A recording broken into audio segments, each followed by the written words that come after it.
त्याचबरोबर सगळ्यात मोठा आणि महत्त्वाचा आपल्या सगळ्या मिडल क्लाससाठी महत्त्वाचा जो निर्णय झालेला आहे तो म्हणजे टॅक्स स्लॅबमध्ये बदल करण्यात आला, एक रिलीफ देण्यात आलेला आहे लोकांना. तो नेमका काय आहे आपण तज्ञांकडून समजावून घेत आहोत. श्रीकांत लिमये सर आपल्या सोबत आहेत. सर, तुम्ही समजावून सांगत होतात की जे काही टॅक्स रिझम्पशन आहे ते कसं मिळतंय, कारण आपण एकदा तो टॅक्स स्लॅब बघितला तर त्याच्यामध्ये थोडंफार 5% 10% टॅक्स तर दिसतोय, पण अर्थमंत्र्यांनी सांगितलं की 12 लाखांपर्यंत तुम्हाला टॅक्स द्यावा लागणार नाही. याचा अर्थ नेमका काय? तुम्हाला जे कन्फ्युजन आहे ते बरोबर आहे. सामान्य माणसाला ते पटकन लक्षात येणार नाही आहे. कारण असं आहे त्याचं की लिमिट जे आहे ते 12 लाखापर्यंत वाढवलेलं नाही आहे. न्यू टॅक्स रिजिममध्ये जे लिमिट आहे ते 4 लाखापर्यंतच जे आहे ते वाढवण्यात आलेलं आहे. म्हणजे पहिल्यांदा 3 लाख रुपये होतं, ते आता 4 लाख रुपये केलेलं आहे. सो आपल्याला आता जे स्लॅब पाहिले आपण 4 लाख ते 8 लाख, 8 ते 12, 12 ते 16, 16 ते 20, 24 आणि मग 30% स्लॅब. सो आपला जो स्लॅब आहे इन्कम टॅक्सचा तो 4 लाखच म्हणजे 1 लाखच वाढ झालेली आहे. मग आता 12 लाखापर्यंत टॅक्स नाही म्हणजे काय, तर पूर्वी 7 लाखापर्यंत जर का तुमचं इन्कम असेल तर ते आणि त्याच्यावरती समज टॅक्स एक 25,000 रुपये येत असेल, ओके, तर सेक्शन 87 म्हणून एक इन्कम टॅक्सच्या अंडर आहे की ज्याच्या अंडर रिबेट मिळतो. अच्छा, तर तुम्हाला ह्या 7 लाखापर्यंतच्या उत्पन्नावरती हा जो काय टॅक्स आलाय याचा स्ट्रेट तुम्हाला रिबेट मिळायचा. अच्छा, तो पूर्ण मिळायचा फिगरचा आणि त्यामुळे टॅक्स लायबिलिटी होती, सूट मिळायची आणि त्यामुळे टॅक्स लायबिलिटी अल्टिमेटली ही नील होती. बरोबर. आता हे लिमिट जे आहे हे वाढून झालेलं आहे 12 लाख. Okay okay. सो आता नवीन स्लॅब प्रमाणे 12 लाखापर्यंत काहीतरी एक अमाऊंटचा टॅक्स आला इथे.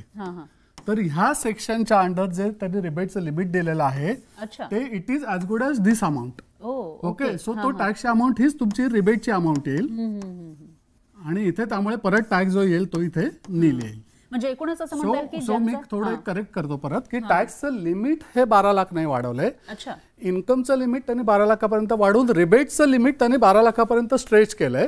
सो आणि याच्यामध्ये कॅपिटल गेनचं इन्कम घ्यायचं नाहीये, प्युअरली फक्त तुमचं जे काय बाकीचे हेड्स ऑफ इन्कम असतील त्याच्यामधलं इन्कम घ्यायचं आहे. म्हणजे एकूणच असं म्हणता येईल की 12 लाख रुपये समजा एखाद्या व्यक्तीचं इन्कम आहे तर त्याला रिबेट घेण्यासाठी 87 अंतर्गत जे काही डॉक्युमेंट्स असतील, मग इन्शुरन्स असेल, त्याच्यामध्ये सेव्हिंग्ज असतील. हा 87च्या रिबेटसाठी कुठलेही डॉक्युमेंट लागत नाहीत.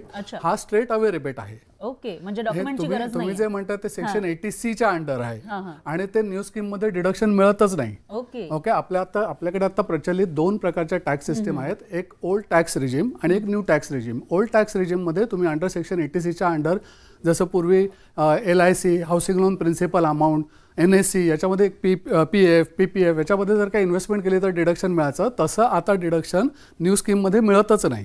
त्यामुळे तुम्हाला जे रिबेट आहे मिळणार आहे तो सेक्शन 87च्या अंडर डायरेक्ट मिळणार आहे. त्यामुळे जर मला विचाराल तर सुटसुटीत भाषेत सॅलराईड माणसाला ज्याचं उत्पन्न हे पगारात नाही त्याला 12,75,000 जे काय आहे त्याच्यावरती टॅक्स हा नील येईल. अच्छा, आता 12,75,000 कशी काय फिगर आहे ही, तर 12 लाख रुपये इन्कम वरती आहेच आणि 75,000 हा जो वरची जी फिगर आहे हे स्टँडर्ड डिडक्शन आहे. ओके. तर हे जर का काही चेंज केलं नसेल तर टेक्निकली 12,75,000 जर का एखाद्याचं उत्पन्न असेल तर त्याला 75,000 रुपयाचं स्टँडर्ड डिडक्शन मिळेल. ओके. आणि त्याच्यामधनं उरेल फिगर ती 12 लाख. 12 लाखावरती जो काही टॅक्स येईल त्याच्या अंडर हा रिबेट मिळेल आणि त्यामुळे टॅक्सेबल इन्कम होणार नाही, त्याच्यावरती टॅक्स येणार नाही जो संपूर्ण रिबेटमध्ये कन्झ्युम केला जाईल. सर, आता याच्यामध्ये आपण लोकांना समजावण्यासाठी सोप्या शब्दांमध्ये असं घेऊयात की एखाद्या व्यक्तीचं इन्कम समजा महिन्याचं 1 लाख रुपये, तर त्याला कशा पद्धतीने याचा फायदा होऊ शकेल? कारण 1 लाख रुपये म्हटल्यानंतर 12 लाख रुपयेच होतं, 12 महिन्यांचं, एका वर्षाचं 12 लाख रुपये होतं. तर मग ते व्यक्ती कशा पद्धतीने याचा फायदा घेऊ शकते? आता जर का आता टॅक्स स्लॅब रेट माझ्याकडे आता तोंडावरती नाहीत, पण 0 ते 4 लाख नील आहे, 4 लाख ते 8 लाख 5% आहे. म्हणजे या 4 लाख ते 8 लाख एक काम करूया, जरा पुसतो मी. ओके. एक एक्झाम्पल तुम्ही आता विचारले ते घेऊया आपण. सपोज एखाद्याचं 12 लाखांचं तुम्ही ऑलरेडी सांगितलेलं, आपण एक काम करूयात, ज्यांचं समजा 90,000 किंवा 80,000 रुपये इन्कम आहे दर महिन्याचं, त्यांचं आपण घेऊया. 80,000 रुपये पकडूया, 80,000 रुपये पर मंथ. ओके. म्हणजे इयरली झालं 9,60,000. ओके. याच्यावरती आपल्या नवीन स्लॅब प्रमाणे 4 लाख ते 8 लाख 5% आहे. ओके. 8 ते 12 10%. अच्छा. सो आता या माणसाला पहिल्या 4 लाखावरती 5% म्हणजे येईल 20,000 आणि पुढच्या 1,60,000वरती 10% 16,000. सो याला टॅक्स येईल 36,000. अच्छा. 36,000 हा वर्षाचा टॅक्स. हा हे टॅक्स लायबिलिटी येईल. ओके. पण याला रिबेट मिळेल. हां. ओके, हा पूर्ण 36,000 मिळेल. हां. कारण याचं इन्कम जे आहे ते 12 लाखाच्या खाली असल्यामुळे जेवढं 12 लाख उत्पन्न होईल तिथपर्यंत जेवढा टॅक्स येईल तेवढा रिबेटच्या अंडर कव्हर होत असल्यामुळे फायनल टॅक्स लायबिलिटी याची नील येईल. ओ अच्छा. हे सिंपल भाषेत लेमन लँग्वेज मध्ये आता सांगतो. बरोबर. म्हणजे एकूणच ज्यांचं उत्पन्न 80,000 रुपये महिना आहे असं आपण समजूयात, तर त्यांना त्याच्यानंतर टॅक्स त्यांचा कोणत्याही प्रकारचा डिडक्ट होणार नाही असं आपण म्हणू शकतो. आणि त्याचबरोबर ज्यांचं उत्पन्न समजा 1 लाख रुपये महिन्यापर्यंत सुद्धा आहे त्यांनाही कोणत्याही प्रकारचा टॅक्स त्याच्यानंतर परत रिटर्न घ्यायचे वगैरे हे झंझट नसेल.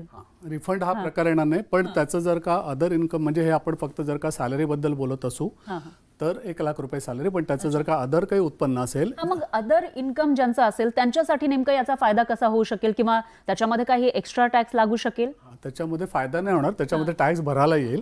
कारण एकदा का तुम्ही 12 लाख रुपये क्रॉस केलेत. ओके. आता समजा माझं उत्पन्न आहे 80,000 रुपये महिना आणि त्याच्यानंतर मला रेंट येतं किंवा अशा सगळ्या गोष्टींनी मिळून मला 20,000 रुपये मिळतात, तर मग ते झालं 1 लाख रुपये दर महिन्याला. तर मग याच्यामध्ये मला कशा पद्धतीने फायदा होऊ शकेल किंवा काय करावं लागेल? आपण हे 960 इन्कम सॅलरीचं पकडलं ना, याच्यामध्ये आपण थोडासा बदल करूया आणि 8 लाख रुपये सॅलरी इन्कम पकडूया. ओके. आणि 1,60,000 रुपये हाऊस प्रॉपर्टीचं इन्कम म्हणजे तुम्ही ते रेंट म्हणालात ते, असं म्हणून 960 जरी पकडलं तरी वर्किंग हे असंच आहे. ओ अच्छा. म्हणजे अशाच पद्धतीने हे 12 लाखाचं जे आहे त्याने दिलेलं हे टोटल इन्कम आहे एक्सक्लुडिंग कॅपिटल गेन. मी परत सांगतो, कारण कॅपिटल गेनला टॅक्स हा 20% वेगळा लागतो. त्याचा टॅक्स स्लॅबचा रेटच वेगळा आहे. त्यामुळे मग तो या 12 लाखामध्ये कव्हर होणार नाही असं त्यांनी आता बजेटमध्ये सांगितलं. म्हणजे एकूणच असं म्हणता येईल की एखाद्याचं आता समजा 15 लाखांचं उत्पन्न आहे तर त्याला आता जो नवीन टॅक्स स्लॅब आलेला आहे त्यानुसार 15 लाखांपर्यंत ज्यांचं उत्पन्न आहे त्यांना कशा पद्धतीनं 12 लाखांपर्यंत त्यांना फायदा घेता येईल, पण 15 लाख त्यांचा ऍक्च्युअल इन्कम आहे. ते आपल्या स्लॅब प्रमाणे टॅक्स वर्किंग करून जो टॅक्स येईल तो भरायला लागेल. म्हणजे 12 लाखांपर्यंत असं आपण समजू शकतो का की 12 लाखांपर्यंत तर नील होईल, पण त्याच्या वरचे जे 3 लाख उरतात त्याच्यामध्ये त्यांना टॅक्स लागेल. तर मग तो कसा? 15 लाखावरती जो काही टॅक्स येईल ना तो कॅल्क्युलेट करून त्यांना ती स्ट्रेट लायबिलिटी येईल. अच्छा. ते समजावून सांगू शकाल ज्यांचं 15 लाखांपर्यंत उत्पन्न आहे त्यांच्यासाठी? आता इथे एवढं थोडक्या वेळामध्ये समजावणं कठीण आहे, कारण आपल्याला टॅक्स स्लॅब प्रमाणे सगळं कॅल्क्युलेट करून दाखवायला लागेल. आणि त्यामुळे फक्त मी एवढं सांगेन प्रोव्हिजन वाईज की 12 लाखापर्यंत जो काही टॅक्स येतोय त्याच्यावरती जो रिबेट त्यांनी दिलेला आहे तो पूर्ण 12 लाखापर्यंतच्या इन्कमला आहे. वरचं जे आहे ते आपल्याला टॅक्स जे वर्किंग करून येईल त्याच्याप्रमाणे आपल्याला भरायला लागेल. म्हणजे त्याचं वर्किंग स्पेसिफिकली आता तुम्ही सांगितलं तसं मला मग ऍक्च्युअल चार्ट मांडून करायला लागेल की किती किती टॅक्स येते. बरोबर. आपल्याकडे जो वेळ आहे त्याच्यापेक्षा मध्ये आपल्याला ते सगळं जमवणं कठीण आहे. निश्चितच सर, खूप छान पद्धतीनं तुम्ही हे सगळं समजावून सांगितलं. कारण जे कॉमन मॅन असतात त्यांनी हे सगळं ऐकलेलं असतं, पण एक्झॅक्टली त्यांना फायदा याचा कसा मिळेल ते माहिती नसतं, काय काय करावं लागेल किंवा कोणते हे जे कलम आहेत तेही त्यांना माहिती नसतात. आणि तुम्ही अतिशय छान पद्धतीनं हे सगळं बोर्डवर लिहून सांगितलेलं आहे, त्याबद्दल खूप खूप धन्यवाद. आता आपण त्याच्यामध्ये एक जरा अजून एक प्रोव्हिजन मुद्दाम सांगतो की त्यांनी टीडीएसचा जो रेट आहे हाऊस प्रॉपर्टीवरचा, ती एक चांगली प्रोव्हिजन त्यांनी आता केलेली आहे की पूर्वी टीडीएसचा रेट हा हाऊस प्रॉपर्टीवरचा 2,40,000 पर्यंत होता. की तुम्हाला जर म्हणजे ज्यांचं 2,40,000 एवढं हाऊसचं रेंट येत असेल वर्षाला म्हणजे 20,000 रुपये पर मंथ हे जर का येत असेल तर तुम्हाला टीडीएस हा ऍप्लिकेबल होत होता. ते त्यांनी लिमिट आता वाढून 5 लाखापर्यंत नेलंय. अच्छा. म्हणजे ज्यांना 5 लाखांपर्यंत रेंट येत आहे, हाऊस प्रॉपर्टीवरचं जे काही इन्कम येत आहे त्याच्यामध्ये त्यांना कोणत्याही प्रकारचा टीडीएस लागणार करायची आवश्यकता नाही. वा. म्हणजे एकूणच असं म्हणता येईल की ज्यांच्या नावे प्रॉपर्टी आहे त्यांना प्रॉपर्टीचं इन्कम येत आहे त्यांनाही एक दिलासा. आणि आता हा विषय आपला चालू आहे तर सिनियर सिटीजन साठी पण एक चांगली गोष्ट अशी आहे की सिनियर सिटीजनचं समजावून सांगू शकाल? कारण आपल्याकडे आता आपल्याला बाकी टॅक्स स्लॅब मध्ये काही मेजर चेंजेस नाही आहेत, पण जो टीडीएसचा जो रेट होता, टीडीएसचा जो स्लॅब होता इंटरेस्ट इन्कम वरती, म्हणजे एक अमाऊंट आहे 40,000 होती ती. तर 40,000च्या पुढे इंटरेस्ट इन्कम गेलं की त्याच्यावरती टीडीएस हा ऍप्लिकेबल होत होता. हे लिमिट त्यांनी वाढवून आता 1 लाख रुपये केलंय. अच्छा. म्हणजे ह्याचा फायदा असा होणार आहे सिनियर सिटीजनला की ज्यांना थोडक्यासाठी TDS कट करून गेलाय आणि म्हणून रिटर्न फाईल करायला लागतंय आणि म्हणून रिफंड क्लेम करायला लागतोय, तर याची दोन्ही बर्डन होती. टॅक्स पेअरला पण होतं की मला रिटर्न फाईल करायला लागतं आणि रिफंड क्लेम करायला लागतंय, आणि गव्हर्नमेंटला पण होतं की हे पैसे आपले नाही आहेत पण आपल्याकडे जमा आहेत ते त्यांना परत करायचे. ओके, सो इनडायरेक्टली तसा गव्हर्नमेंटला पण काही फायदा नव्हता, कारण आज डिडक्शन होते आणि उद्या पे करायचे आणि जर का लेट झाला रिफंड झाला तर 12% इंटरेस्ट द्यायचा आहे त्याच्यावरती.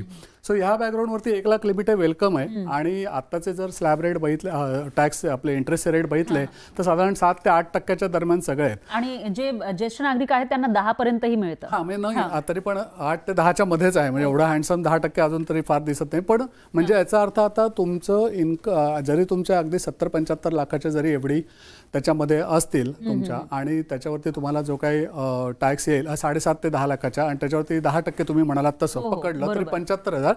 सो एका मध्यमवर्गीय माणसाला टॅक्स कन्सल्टंटकडे जाऊन रिटर्न फाईल करा आणि रिफंडची वाट बघा, हे करायची आता ऍटलीस्ट जी प्रक्रिया आहे ती सोपी केलेली आहे असं आपल्याला म्हणजे तुम्ही जर बघाल भारतामध्ये तर सिनियर सिटीजनचं अदर सोर्सचं एक इन्कम असतं आणि हाऊस प्रॉपर्टीमधनं रेंट येतं. सो दोन्ही गोष्टी त्यांनी वाढवून एक मध्यमवर्गीयाला दिलासा देण्याचा चांगला प्रयत्न केला असं माझं. एकूणच जे ज्येष्ठ नागरिक आहेत त्यांना एक मोठा दिलासा म्हणावा लागेल, त्यांची या सगळ्या प्रक्रियेतून मुक्तता झालेली आहे. कारण जे काही आता तुम्ही हा स्लॅब समजावून सांगितलाय, ज्यांना तेवढं इंटरेस्ट येत होतं त्याच्यावर आता त्यांना कुठेतरी रिटर्न असेल किंवा इन्कम टॅक्स भरायची जी झंझट होती त्याच्यापासून त्यांची मुक्ती झालेली आहे. त्यामुळे एक मोठा दिलासा त्यांनाही आपल्याला म्हणावा लागेल. याच्यामध्ये फक्त करेक्शन करतो, इन्कम टॅक्स रिटर्न भरण्यापासून मुक्ती झाली की नाही माहिती नाही, पण त्यांना रिफंड क्लेम करण्याची तरी आपले पैसे दुसऱ्याच्या हातात आहेत आणि गव्हर्नमेंटकडे ते कधी येणार हे तरी होणार नाही. त्यांचे एक सामान्यांच्या लँग्वेजमध्ये आपण असं म्हणू शकतो की त्यांचे जे पैसे अडकून राहायचे ते कधीतरी येतील हे माहिती होतं, पण ते अडकून राहायचे, तर ते आता अडकून नसतील, ते त्यांच्या हातामध्ये असतील, म्हणजे ते कटच होणार नाहीत. बरोबर आहे. खूप छान पद्धतीने सर तुम्ही सांगितलेलं आहे. आणखी आपल्याला बऱ्याचशा ज्या टर्म्स आहेत या अर्थसंकल्पामध्ये ज्यांचा उल्लेख आलेला आहे त्याही तुमच्याकडून समजून घ्यायच्या आहेत, आणि इतरही जे आपल्यासोबत जे एक्सपर्ट आहेत ते जोडले गेलेले आहेत त्यांच्याकडून सुद्धा आपल्याला त्यांच्यापर्यंत काय माहिती आहे किंवा सामान्यांसाठी कशा पद्धतीनं हा बजेट महत्त्वाचा आहे, त्यांच्यासाठी कोणता फायदा कशा पद्धतीने होणार आहे हे अतिशय सामान्यांच्या लँग्वेजमध्ये, सामान्यांच्या भाषेमध्ये आपण समजून घेत आहोत. थांबूयात एका